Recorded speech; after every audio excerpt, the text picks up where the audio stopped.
All right, what's up, ninjas?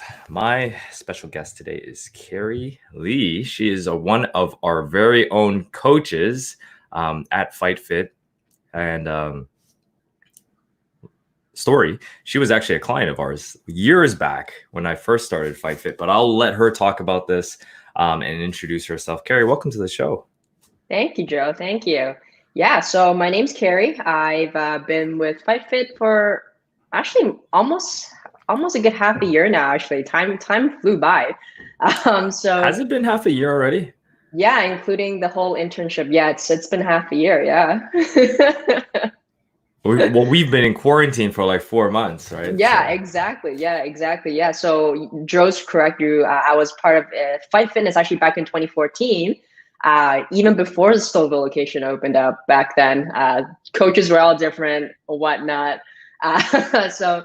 Very exciting to actually come back as a coach, to actually get involved with the transformation that clients go through. So that's where I'm at. And I mean, I grew up being a very competitive athlete. I was representing Team Canada as a junior badminton player back then. So I've always been a very athletic, I guess, active child. And but I was never into, I guess, health that much, as mhm. opposed to just being a kid. Let's go train, eat whatever I can put into my body just to refuel. But I started my own journey to lose weight, and now I'm just so happy, being part of Fight Fitness to be able to get that to other people, help them go through their own transformation, and motivate them. So happy to be part of the Awesome. family for sure. Carrie, let's go. Let's go. You said you played you played badminton at a pretty highly competitive Yeah. level. How did you get into Yes. that? Asian parents. So when we first came to Canada back when I was around six, my parents actually, had their group of friends, and they were all playing badminton just for fun. They were putting their kids into, weekend camps just to get the kids active. And Mhm. so my brother and I started playing for fun as well, joining those group lessons with all the younger kids. And then the coach at that time saw that my brother and I both had potential. And then, talk to my parents, hey, do you want to try out for the team, right? The high performance team and whatnot. And that's how we actually got into it. I mean, before then, I've never even touched badminton racket, not even backyard badminton. But that's Yeah. how we got into just group lessons and things like that. Yeah. So how did you find the training at that high of a level? Like, was it intense? Like, how Oof. many days a week did you train? What was that like? Yeah. Yeah. I mean, typically speaking, when you're a junior, I mean, you wouldn't train as much as you would now as an adult. But I think back then we would be training maybe 3, 4 times a week. Mhm. And each training session will be about 2 hours long. And then obviously, if you're like March break or summer, you'd have like a full week of camp that you would be there, let's say from 9 a.m. all the way to 5 p.m. with, your lunch break in between. And that was life. That was life back then, right? So just, okay, after school, okay, go training. All right, go home, do homework. Okay, and then rinse and repeat. And that was how it was. Like, uh, athlete training is very tough. I mean, thinking back now, I'm like, wow, how did I do that as a kid? Yeah, yeah, that's awesome. So, what Yeah. did you? So, what were some of your learnings in that level of a competition? Yeah, learnings in terms of, I think just more looking back now, I think I took the athleticism and the movements for granted, because now that I get to work with clients, right? And me, I'm like, well, I already know all these movements, right? To me, it came natural because I mean, I grew up doing these. But now that I actually have to help clients with that, I now realize that I took those things for granted, right? Hey, let's say, doing a jump squat for me, like, hey, yeah, let's just do it. But then if I got to teach a client that's never done it before, right? There's actually a lot of technicalities involved in it. Mhm. So I think that's what I would take from my training as a kid, is that, thankful that people drilled it in me when I was a kid, that now it's, part of me. But yeah, that's definitely something that I wouldn't have ever assumed if thought of if I didn't become a coach myself. Right, because Yeah. you at that level, you were probably like, "Oh, just do this," and you just kind of did it, Yeah. and it was really unconscious. So you had to break it. Now you have to break things down for clients. So let's take it to the journey now. You played competitive sports, but you ended up, like, I guess, starting work, and you Yep. had your own. Like, so talk to me about that. Did you gain weight over time? Like, what happened? Oh, great question. So when I was an athlete, I mean, like I said, we trained a lot and whatnot, but nobody ever taught you to be like, hey, eat healthy, right? As a kid, it's like, hey, you're hungry, great, eat your pasta, whatever it is, right? Loads of carbs, just, you can keep going. So even then, I would say I was still a pretty chubby kid. I mean, I don't think I was ever a time where I'm like, wow, like I was fit. Not until I went into school, like, university and whatnot, I graduated. I mean, I knew weight was always an issue, but, it wasn't on the forefront of my mind Mhm. until I started working, right? I started seeing others, getting more involved in sports and activities and going to gyms. A lot of people are like posting like, oh, like I checked in here, checked in there. I'm like, that's actually pretty interesting. And that's what kind of got me like, you know what? I feel like I'm at the age now where like health should be a concern, right? Like I shouldn't keep the way I'm doing. Yeah, me as a kid, nobody bothers you about it, but I want to be fit. I don't want to be like, oh, like I've got to find the jeans that fit. Right? I Right. mean, that's not a great feeling, and that's kind of how I transitioned into. I mean, for a moment in time, my work actually required me to travel a lot as well. So definitely, like eating part was difficult, right? You just ate whatever was there, right? There's no prepping food, no nothing. And then I saw this ad to join a boot camp, which is actually you guys, for Right. the for the Groupon, right? The Groupon that you guys ran a long time ago for the challenge. So that's how I actually got back into boot camp, was actually through Fight Fit Nice. originally. Yeah, but then unfortunately at that time, because work was an issue with the traveling, I just couldn't commit. I really wanted to, so then kind of stopped. And then after a while, I changed jobs, and then that allowed me to get back into the boot camp kind of thing. Mhm. And I mean, I was a member at another gym for about 2 years. I did their 6 week challenge, whatnot, and became a member because I got hooked, to be Yeah. honest. I couldn't go a day without working. I'm like, oh shoot, like so busy, but I still want to go for a class. I just got hooked. And from there it's no questions, right? I'm like, I felt great. Like I think that at that point I was maybe like 20, maybe 23 at that point. I'm like, Mhm. this is the best I felt, even compared to when I was like, a high level athlete. I've never felt this way before. And that Mhm. just felt so good. And it feels so good when other people can see it, right? Everywhere I'm going, people are like, whoa, Carrie, like, you look so fit. You look good. Yeah. And, people see it. It's not just yourself, right? But definitely, like, the feeling that I go, let's say I went back to play badminton for leisure, I don't get tired like I Yeah. used to. My friends are like, you don't look tired. Like, you can keep playing, right? I'm like, yeah, like, let's go. you know? So you So built up a lot of endurance from it. oh, for sure. And that's something that, others can't tell you, right? Yeah. Yeah. You got to feel that yourself. So Mhm. I mean, and that's why I wanted to spread that to other people, because I mean, you always hear other people saying, oh, like it's so hard to lose weight. Like I just can't, my body just won't allow me to lose this weight.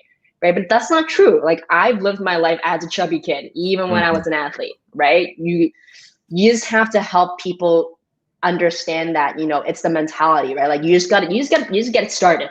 You Yeah. can't just be like, no, no, no. If you tell yourself no, obviously your brain's gonna be like, yep, no, we can't do anything about it. So that's why, like, I was like, yeah, let's get into coaching. Let's help people, because even before I became a coach, people started coming to me, like, Carrie, how do you get so fit?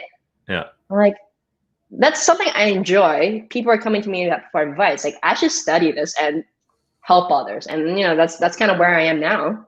So you found us in the very beginning. You worked out with us for a Yes. little bit. Work got busy. You joined another gym, and you were Yeah. there pretty steadily for like 2 years. Yeah.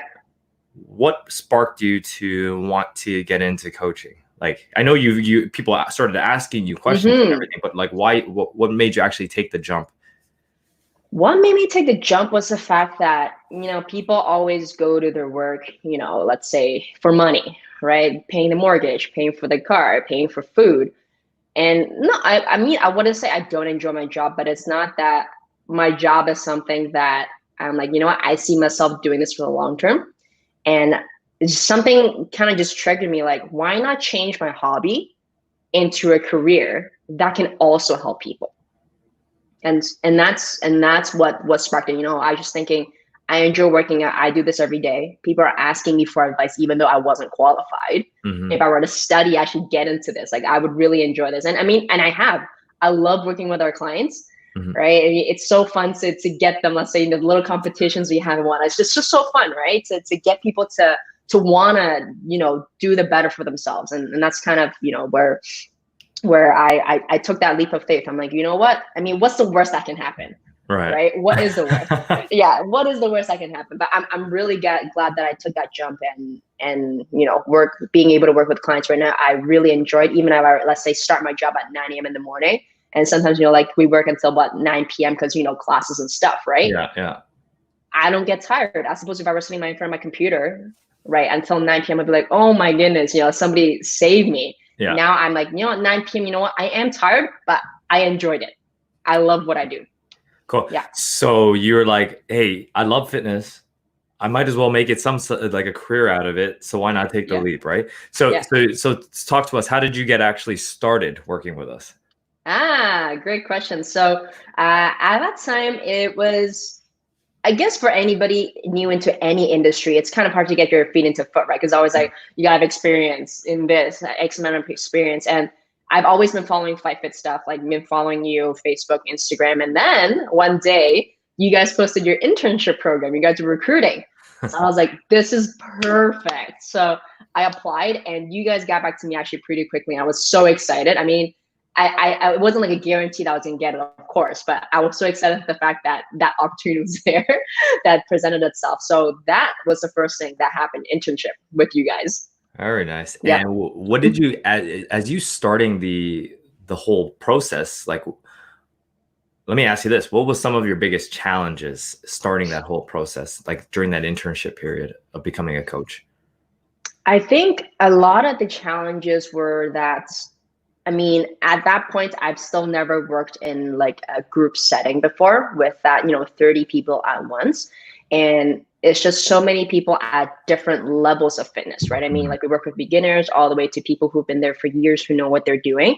I think that was my biggest challenge, is planning the sessions that will work for everybody, right? That everybody comes, they want to get that burn, they want to get that sweat in. Yeah. I think that was my biggest challenge to overcome, to know what to do, because I didn't have enough experience, right? That definitely was the biggest challenge starting. Yeah. So just, it sounds like your biggest challenge was adjusting intensities for different types of people, different levels, right? In the big group experience. And so how did you end up overcoming that?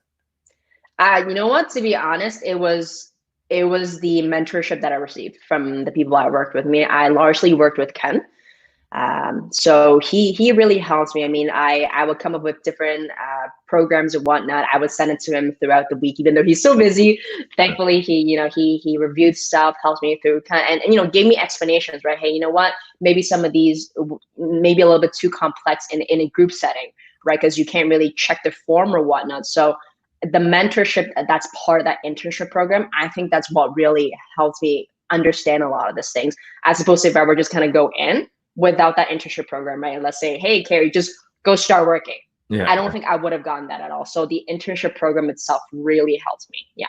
So just having someone to give you feedback and telling you exactly what to do and how to change it. So if somebody was looking to get into fitness, because you've taken that little transition, what is one piece of advice you'd give them?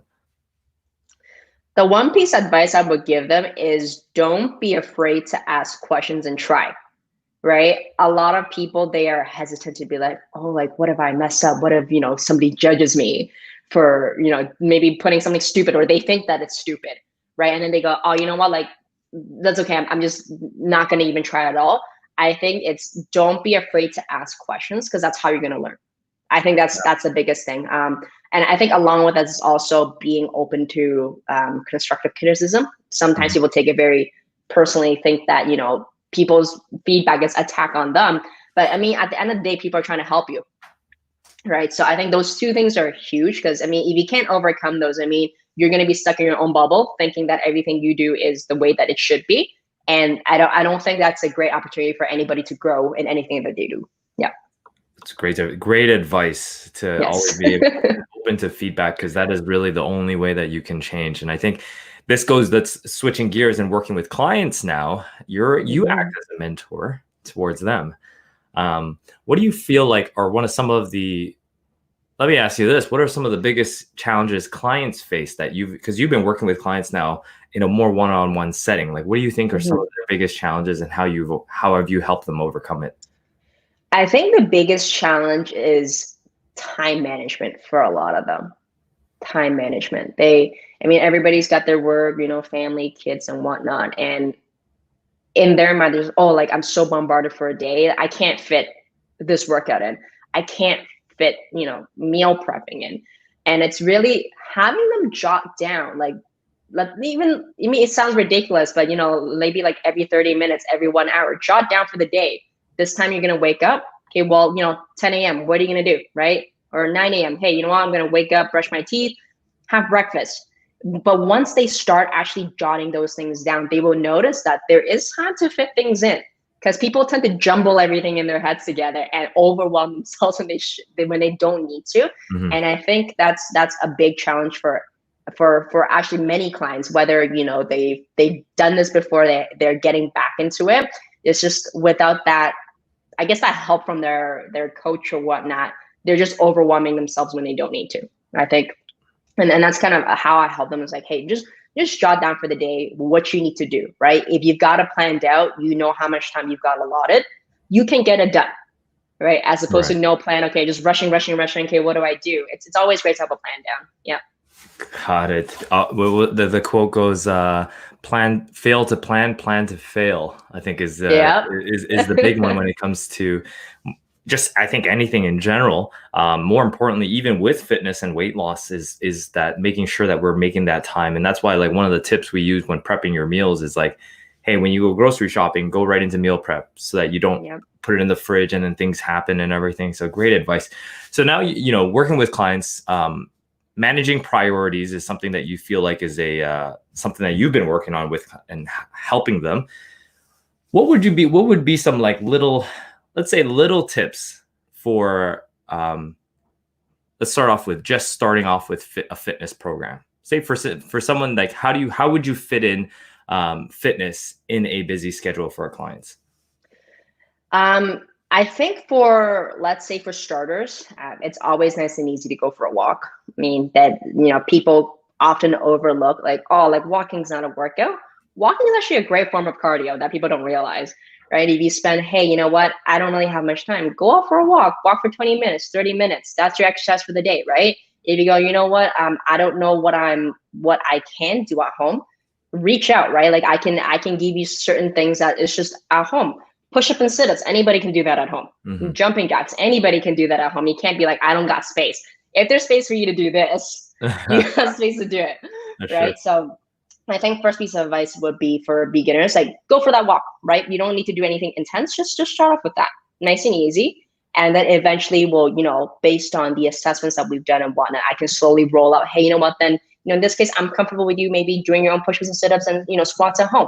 Start doing that. And then when you do it step by step, again, it's back to that overwhelming factor. Then people kind of like, they get taken aback. Whoa, you want me to do what, like bench presses at home? Like, I don't got the weights, I don't got this and that, right? But I mean, there's so many different ways to do an exercise that can work the same muscles to be effective, and that comes with experience, right? And that's where, again, coaches are so important, because people sometimes just don't know what they can do, right? Even a simple walk, people put it off, whatever, like, it's doesn't do anything, but they don't understand that any exercise is activity. That's a great that's a great tip. Like, just walk, and as being in the fitness industry, we always think it's like some crazy programming, like with some crazy periodization, when really most people just need more activity. So that's a great tip, walking, just to start when it comes to fitness, just to fit that in. What would you say would be one tip when it comes to managing nutrition and planning that? Yeah, managing nutrition, I think it's really trying to cut out those processed sugars, processed foods, because I mean, I think most of us who aren't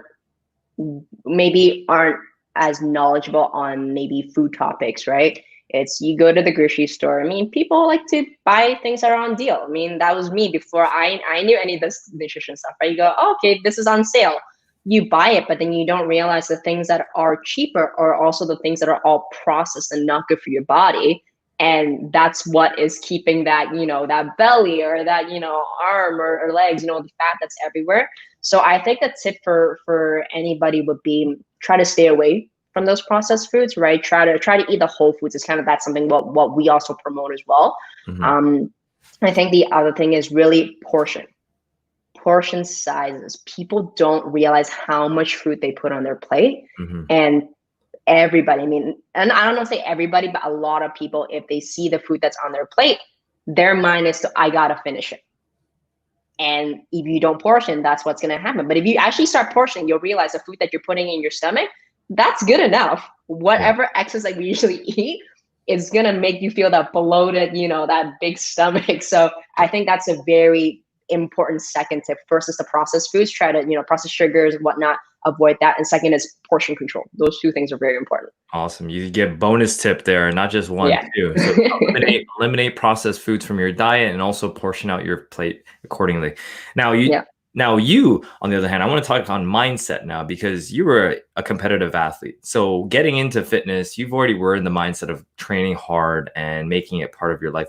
But for someone that's new into it, what would you say? What would be like one tip that you would say for mindset to make this part of your life? What would you have to do? I would say for the people that obviously, like you said, what comes with mindset is that I like to draw out the long-term goal for them. A lot of times people are very focused on the short term, and like for them, short term is literally like that day. Oh, like whatever, if I skip a workout, it's fine. But if you actually draw it out, every time, like, I think I will put it in perspective, every time you skip a workout, let's say your long-term goal is at the end of the year, X amount of pounds or whatever it is that your goal is, every time you miss something, that sets you back a few steps.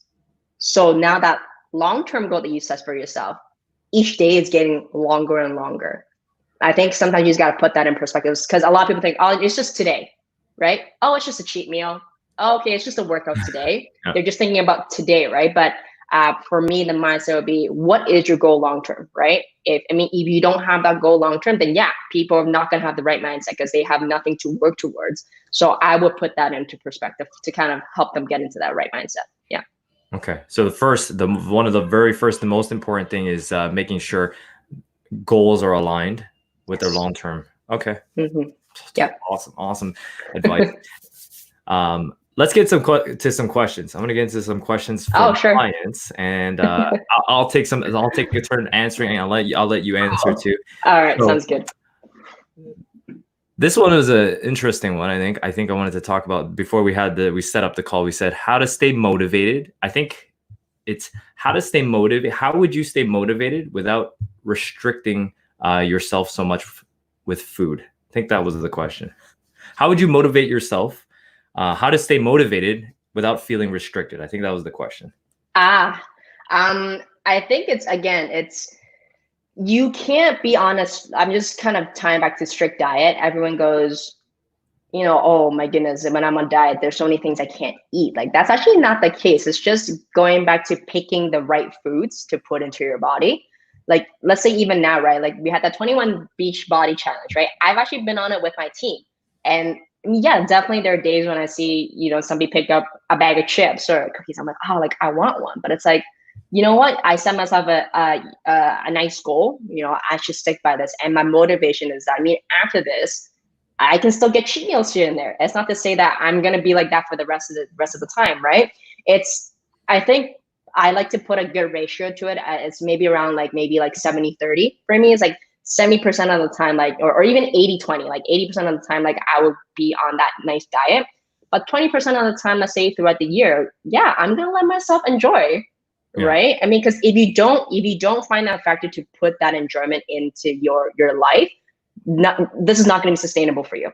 Anytime something is, you put yourself in a too strict of whatever regime that you have, you're going to end up just falling off the bandwagon because it's for any normal human, that's not the way to live, Absolutely. Yeah. So it's just, finding, being good, being disciplined for that 80%, but then also understand it's okay for the 20% for you to cheat here and there. Right? Maybe once a week. That's fine. You got to enjoy yourself. Yeah. I love it. I want to touch on something that you said earlier and to answer this question a little bit more is planning. And I think most people don't plan in cheat meals. They eat it whenever they want. And that's it becomes a slippery slope because if it's not planned and you just get it whenever you want, then you end up building these bad habits of reaching for that chocolate bar, reaching for the foods that you're not supposed to. So without restricting yourself, I would say make it a planned event. If you are going to cheat on your diet per se, cheat. I always like to say if any relationship worth having isn't worth cheating on. But if you want to have a cheat meal, for example, plan it into your week so that you know that you have it at the end of the week or at the end of a challenge or say something like that. So Right. love that. Let's go on another question here. Let's answer this one. Oh, here's a good one. What exercises can I do to take inches off the hips? Inches off the hips. I think inches off the hips is not. It's not typically speaking like any specific hip exercise. I wouldn't say. I think a lot of the midsection area that has to do with actually a lot of nutrition. I mean, I think Joe, you would probably agree with that, right? I mean, a lot of the things in the midsection. I mean, yeah, we can do, let's say, a lot of ab stuff, core stuff, whatever, maybe glute bridges and whatnot. But because fat is so easily accumulated in that midsection, even though you may have a strong hip, strong core, strong glutes or whatnot, that fat, if you're not looking after with nutrition, you're never going to see that, that slimming or whatnot. So I think nutrition is huge in terms of anything to do with hip or waist or glutes. I absolutely agree. And I think I make a joke that when people always ask me to get rid of them around the stomach, maybe push it up a little bit. I can't promise that. I could help you lose weight, but I'm not a plastic surgeon. But goes back to the myth of spot reduction. Now, we put out stuff out there like, hey, ab challenges and things like that. But at the end of the day, they're just to get people started, because once we get them in, they feel that burn in that specific area. And then we hit them with the, oh, by the way, there's nutrition, there's this, there's that you got to focus on. Definitely it's nutrition that's going to take inches off of anything. And that's like by far, calories in versus calories out is one of the most basic things that you got to do to burn fat. So definitely nutrition. Totally agree. Yeah. Let's go one more question. I've noticed a lot of water retention over the past few days. My water consumption has only increased a bit because of the hot weather. Is there anything else that can cause water retention? Oh, that's a good one.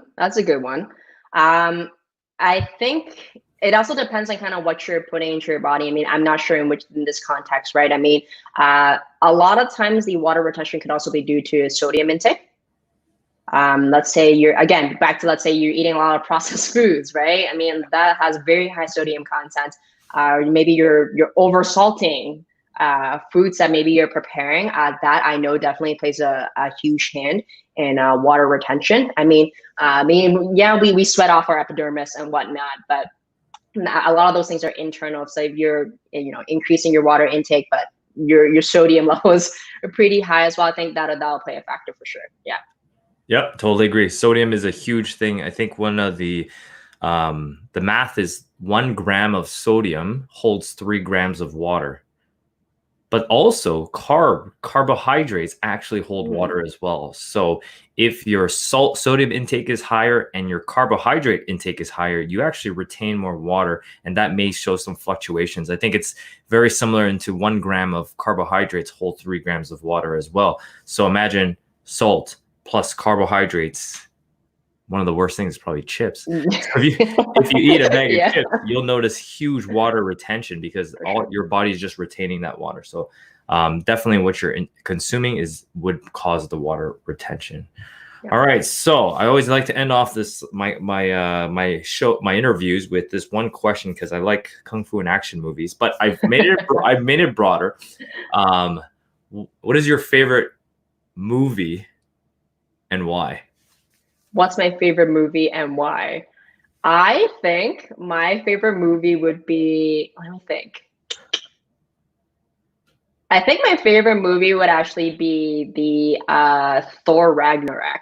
I don't know if you've watched that before. Oh, for sure. Well, first of all, I like it because, I mean, there's a handsome guy in there. That's first and foremost. Definitely. But the second, actually, I think the storyline behind it is that, Thor is, the leader of, as Asgard, right? And, his evil sister is coming out to destroy this place.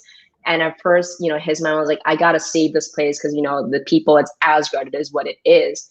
And then later on, he realized, it's not about the place, it's the people, right? Wherever the people are, that's where Asgard is. And I think we can actually really apply that to life. I mean, sometimes we really hang on to, let's say, material stuff and whatnot, right?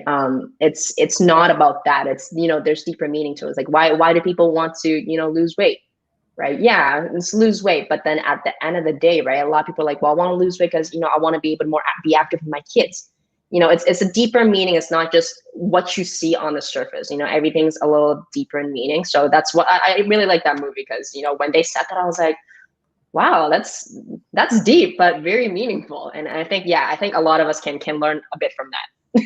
Love that. Love that. It's I remember that line too. It's not a place, it's the people that make it. Awesome, Carrie. Thank you so much for sharing your secrets on health, wealth, and being kick ass. If people want to reach out to you, Carrie, what's the best way to get a hold of you? Yeah, you can reach out to me on Instagram. That's probably the best way. Instagram is fitness_Carrie Lee. That is my Instagram. It's open. I mean, I post my workout stuff on there all the time. So yeah, just hit me up. Awesome. Thank you for being on the show and sharing your secrets. All right. See you later. All right. Thanks, Joe. Bye.